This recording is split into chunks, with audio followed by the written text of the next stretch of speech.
Mis queridos hermanos, es inmenso el impacto de San Ignacio de Loyola en la historia de la Iglesia. En primer lugar, por su testimonio de vida, claro está, pero en segundo lugar, y esto también es obvio, por la comunidad religiosa por él fundada, la Compañía de Jesús.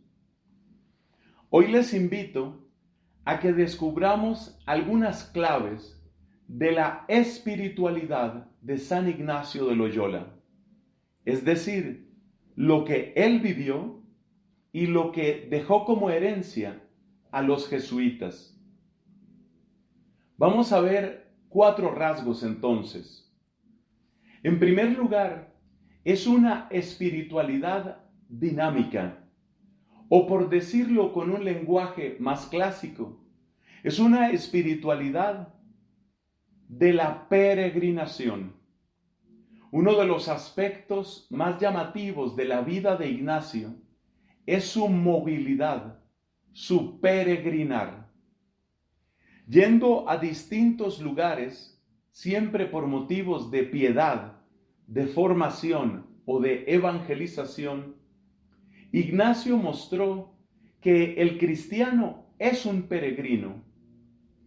Al igual que el pueblo de Israel, que tuvo que recorrer el desierto, al igual que nuestro Señor Jesucristo, que recorrió tantas aldeas y finalmente culminó su camino en Jerusalén, así también Ignacio acarició durante muchos años la idea de ir a Jerusalén. Quería entregar el resto de su vida en Tierra Santa y se preparó durante largos, incluso penosos meses por esa última que hubiera sido su definitiva peregrinación a imagen de Cristo.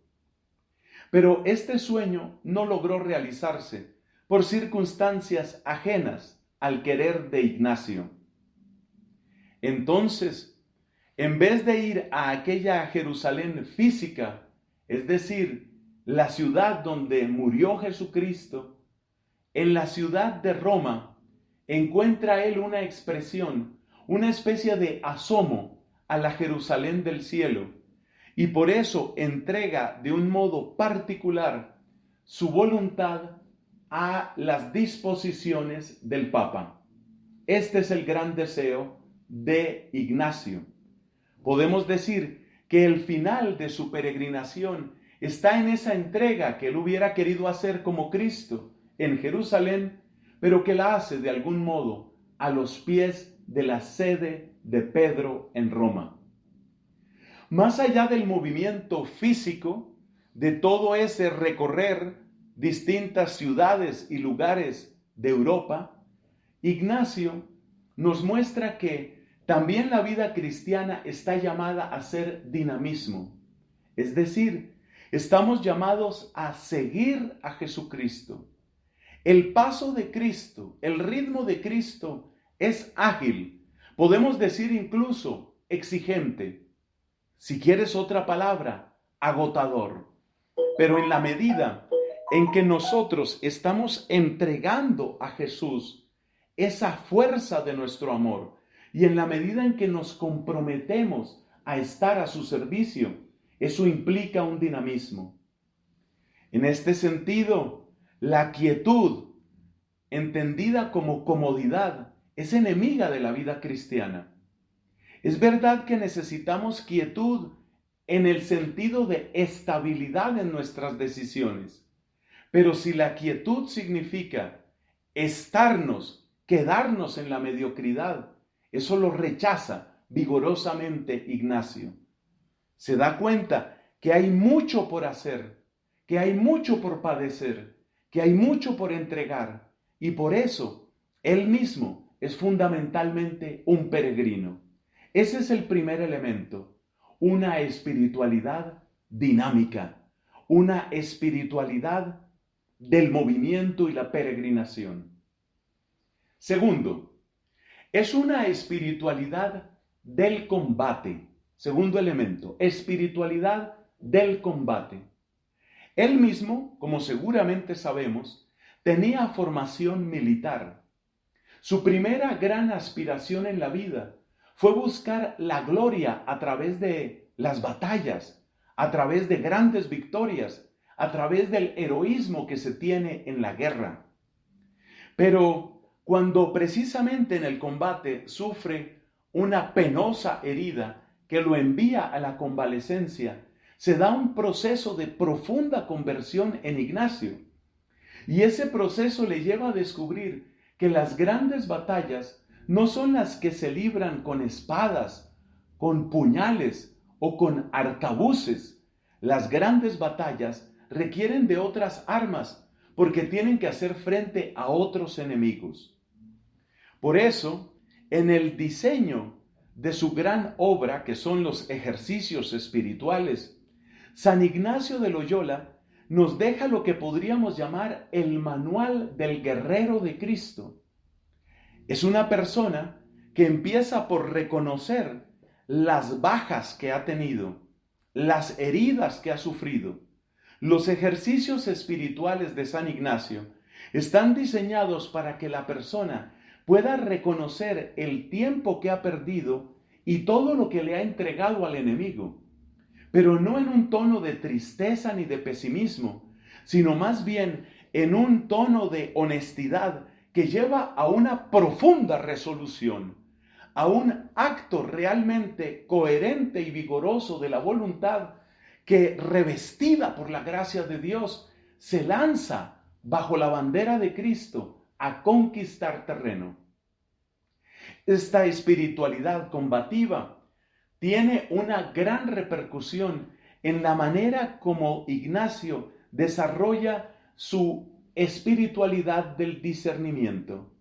Claramente, en medio de la confusión de una batalla, lo peor que puede hacer un soldado es equivocarse atacando a sus aliados o apoyando a sus adversarios. Por eso la espiritualidad del combate es también una espiritualidad del discernimiento. Y yo incluyo el discernimiento, uno de los dones principales de San Ignacio, en este segundo punto del combate. Porque no puede haber verdadero combate mientras no reconozcas dónde está tu terreno de batalla y mientras no reconozcas dónde está el enemigo. Por eso también Ignacio quiere que cada uno de nosotros, en un sincero examen de sí mismo, se dé cuenta de por dónde vienen los ataques que más daño le hacen. Es lo que a veces se llama el pecado dominante. Es algo así como si Ignacio te dijera: date cuenta por dónde te están pegando, date cuenta en dónde te están derrotando, date cuenta en dónde están tus bajas y ahí sabrás también en dónde tienes que poner tus refuerzos. Es una espiritualidad en ese sentido práctica y sumamente positiva, en el sentido de no quedarnos lamentando lo que sucedió, sino más bien haciendo frente a las dificultades y avanzando, quitándole terreno al enemigo. Así que es una espiritualidad dinámica y es una espiritualidad del combate, una espiritualidad combativa. Tercer rasgo que queremos mencionar en la vida y en la obra de San Ignacio de Loyola. Es una espiritualidad profundamente católica. Si nosotros miramos otras comunidades religiosas, nos damos cuenta que se especializan en determinado campo de acción, lo cual está muy bien, porque eso es lo que el Espíritu Santo ha inspirado a esa determinada comunidad, sea femenina, sea masculina. Así, por ejemplo, encontramos una comunidad femenina a la que yo particularmente le tengo gran aprecio desde mi noviciado como dominico, una comunidad que se llaman las Hermanitas de los Ancianos Desamparados. Aquí en Colombia, ellas tienen diversas casas en distintos puntos. Es evidente desde el solo nombre que tiene la comunidad, es evidente que hay una especialidad, un terreno particular de trabajo. Ellas son testigos de la caridad en ese sector de la sociedad, los ancianos desamparados. Y así podríamos pensar en otras comunidades. San José de Calasanz fundó las escuelas pías. Por eso se les llaman a ellos los escolapios. Las escuelas pías son lugares de formación en la fe católica, particularmente para los niños. También José de Calasanz, lo mismo que Teresa de Jesús Jornet, la fundadora de las Hermanitas de los Ancianos Desamparados, también San José de Calasanz recibió del Espíritu Santo un servicio muy específico dentro de la iglesia. Igual podríamos hablar de San Juan de Dios, de San Camilo de Lelis o de tantos otros. En el caso de Ignacio de Loyola, encontramos que ese tipo de especialización en el servicio no aparece. Es decir, parece que a Ignacio le interesa todo y de hecho él quiere que su comunidad, él quiere que sus jesuitas, como los llamamos comúnmente, él quiere que la gente de la Compañía de Jesús esté en todas partes.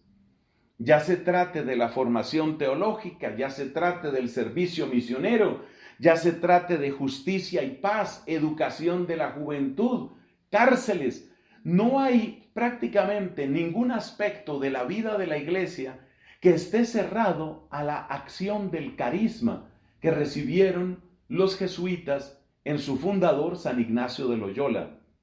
Por eso decimos que es una espiritualidad intensamente católica, porque quiere hacer presencia, diríamos, en prácticamente todos los frentes que tiene la iglesia. Y esta es una de las razones del gran éxito vocacional que tradicionalmente ha tenido la Compañía de Jesús. Efectivamente, al recibir personas para tan diversas ocupaciones, respetando los dones y talentos de cada uno, pues da oportunidad a que muy diversos candidatos se sientan, por decirlo así, a gusto y en casa dentro de la Compañía de Jesús.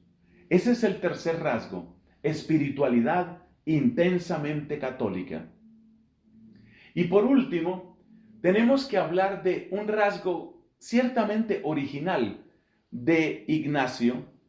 Lo podemos llamar la espiritualidad de la excelencia.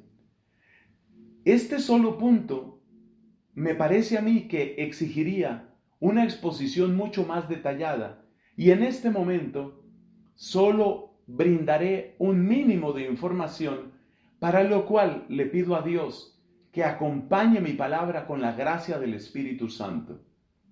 ¿A qué llamamos una espiritualidad de la excelencia? Quiere decir que los dones, los talentos, los éxitos, las realizaciones humanas no tienen por qué pelear con la expresión de la gloria divina.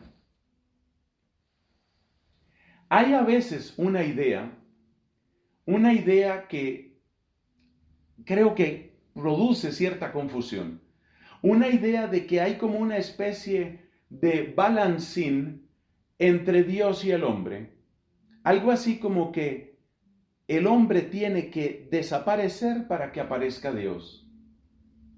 O lo contrario, si se manifiesta el honor al ser humano, desaparece la gloria de Dios.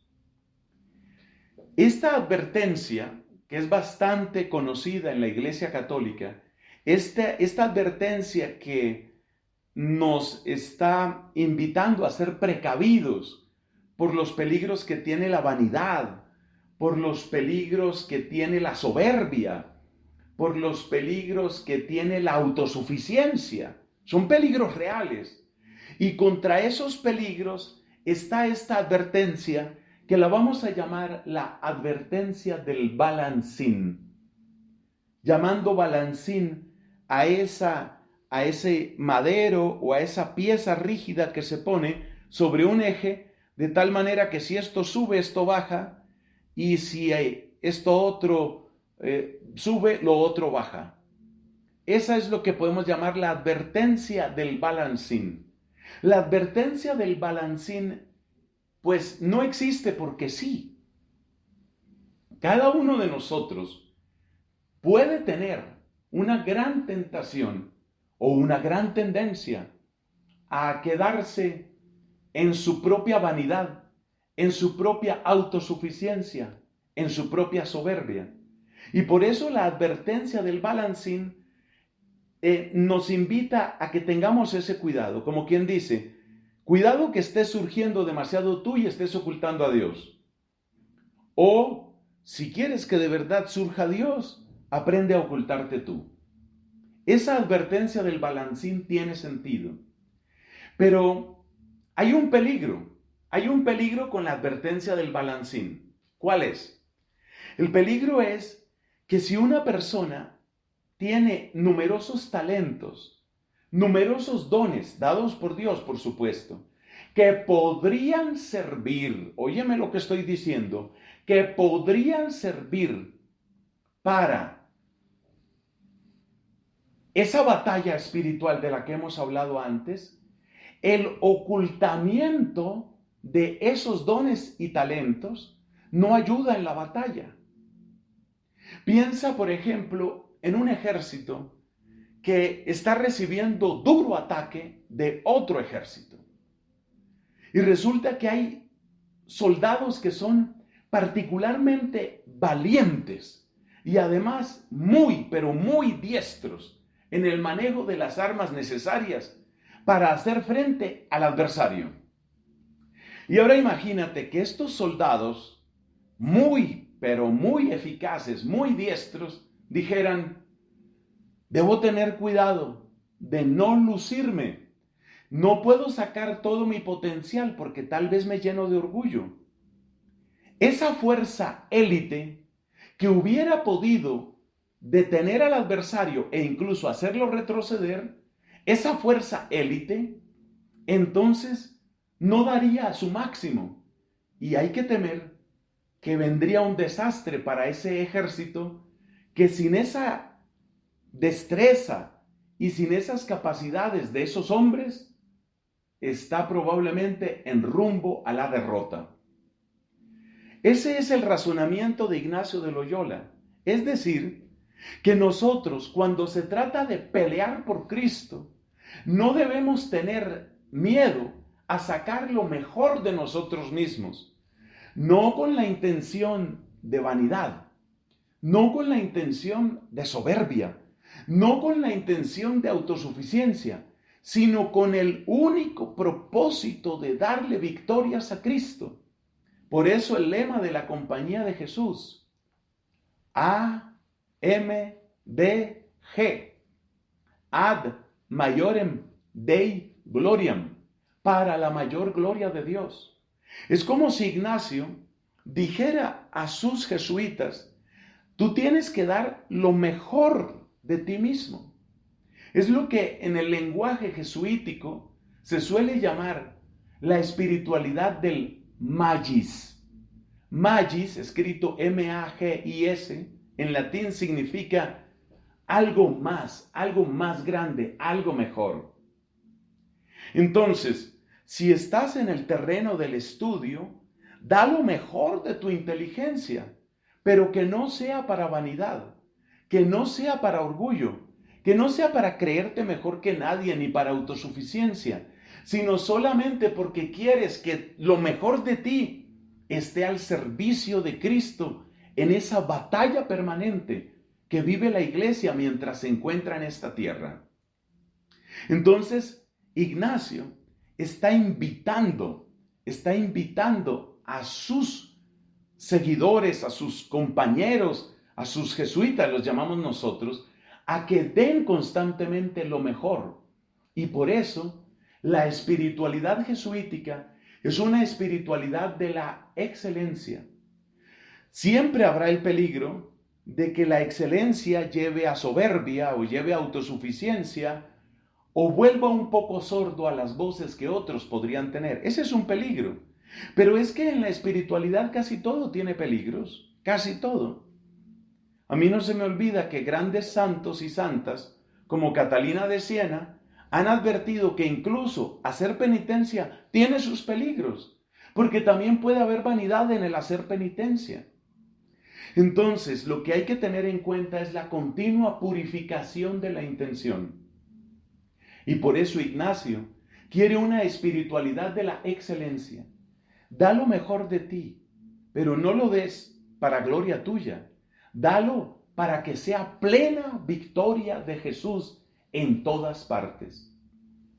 Mis hermanos, es muy grande la herencia que nos ha dejado Ignacio de Loyola en lo que hemos podido recordar este día. Y seguramente hay mucho más que se nos queda sin decir. Es una espiritualidad dinámica, una espiritualidad combativa, una espiritualidad católica en sentido pleno y una espiritualidad de la excelencia. Es grande ese carisma. ¿Qué significa esto? Que si nosotros alguna vez nos sentimos decepcionados por tal o cual jesuita, por lo que está diciendo, por lo que está predicando, por lo que está haciendo, la actitud que debemos tener es la misma que tomamos frente a cualquier otro religioso, consagrado, sacerdote. Siempre nuestra actitud debe ser la misma. ¿Me explico? Nuestra actitud ha de ser el pensar que Dios nuestro Señor ha de intervenir en esa comunidad para renovarla, como ha de intervenir en todas. Porque ¿cuántas veces habrá personas que se han decepcionado de nosotros los dominicos, o de los franciscanos, o de los hermanos de San Juan de Dios, o de los monjes benedictinos? Todos podemos decepcionar, y también en todas las comunidades Dios da grandes santos. Así que nuestra actitud nunca puede ser la de simplemente descalificar.